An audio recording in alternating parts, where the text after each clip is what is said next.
Hello, everybody.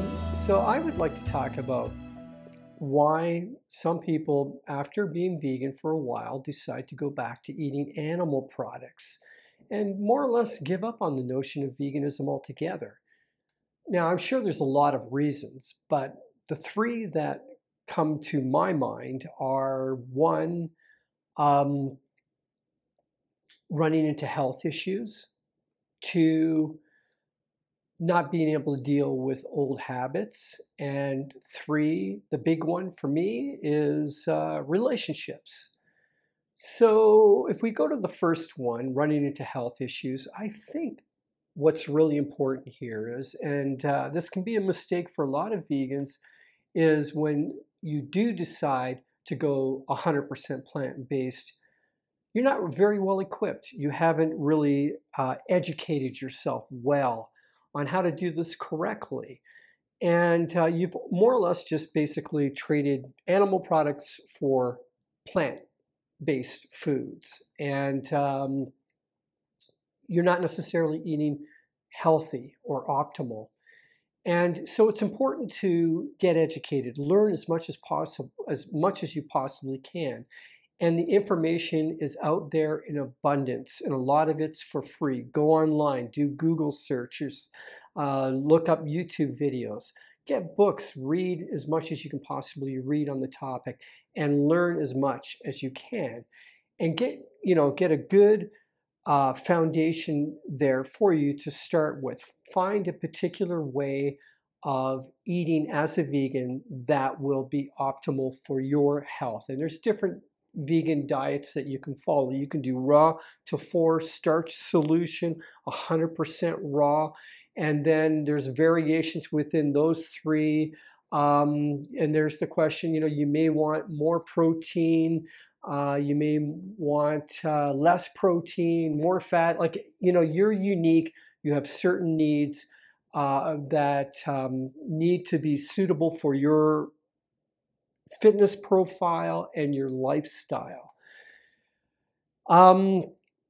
Number two would be the habits, the old habits. And this, I think, is overlooked a lot by vegans. I think there's this funny notion out there that when you become vegan, you can just simply say, no to stuff that I've been doing for decades, and I'm just going to change overnight. It doesn't work that way. What you've been eating day in and day out for years, those are ingrained habits. They're not even just habits of appetite. They're intertwined with your identity, with who you are. And so it takes time to weed those bad habits out. And for me, I find the best way to approach this is, first of all, it's not a zero-sum game. So it's not an either-or situation where if you slip up and you go back to an old habit, like maybe you like eating bacon or something like that, that it's all over for you. There's no point trying this. I just can't deal with it. That's a zero-sum game. So you're either a vegan or you're not a vegan. And if you slip up and you're not a vegan, what's the point? You can't do it anymore. Very discouraging, very demoralizing. Don't do it. It's not a zero-sum game. And rather than waging war with your old habits, which are a part of who you are, start negotiating with them.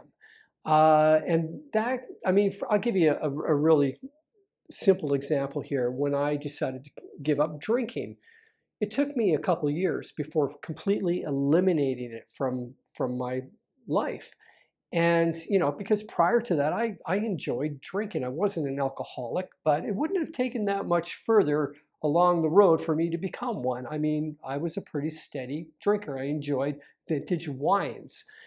And when I became a vegan, I was still drinking it, but at a certain point, I realized that this was not what, wasn't really kind of jiving with where I was going as a vegan.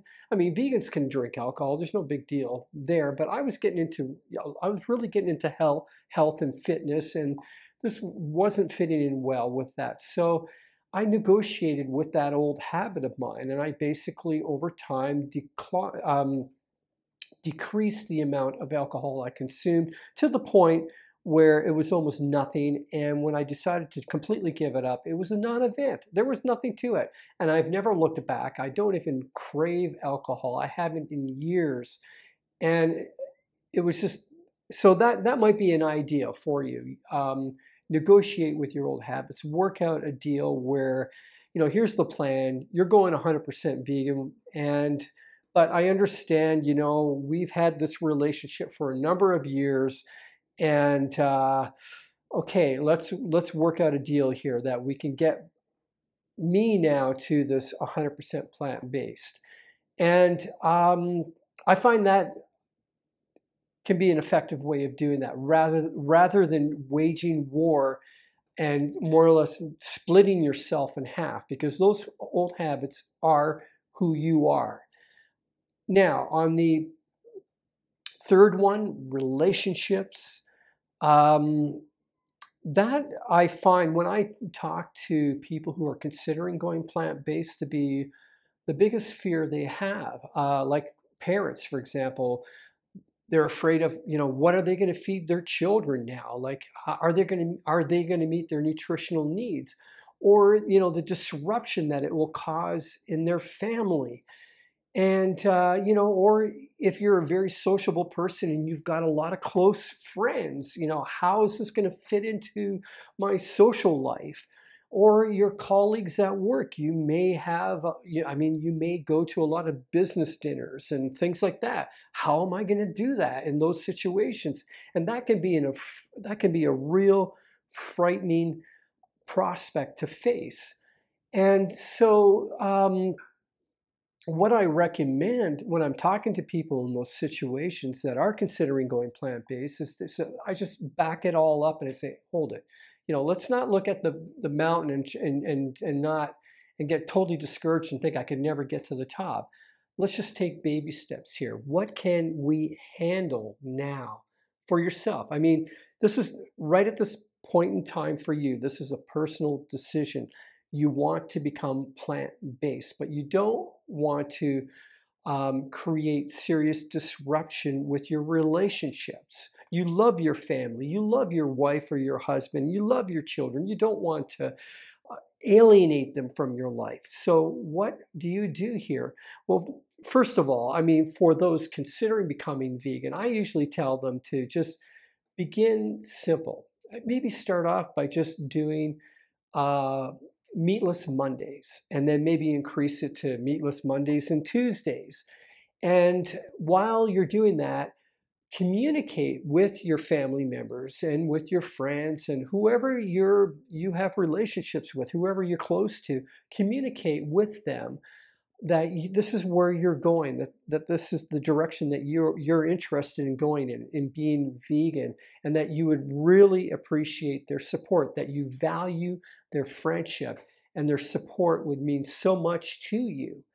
And so that's what would be key, I think. Again, I'm talking about negotiating with your old habits, negotiate with your relationships as well. And communication is a biggie. Let them know where you're at and let them know how much you value their relationship and their support in you getting to your goals. And, there are times when relationships will get in the way of where you want to be in your own life. And then those are times when you got to consider negotiating those relationships out of your life. If there's no other solution, unfortunately, that could be an alternative. But I don't think, in many cases, I don't think that's necessary. You can find a way of maintaining the wonderful relationships that you already have and living a vibrant vegan life.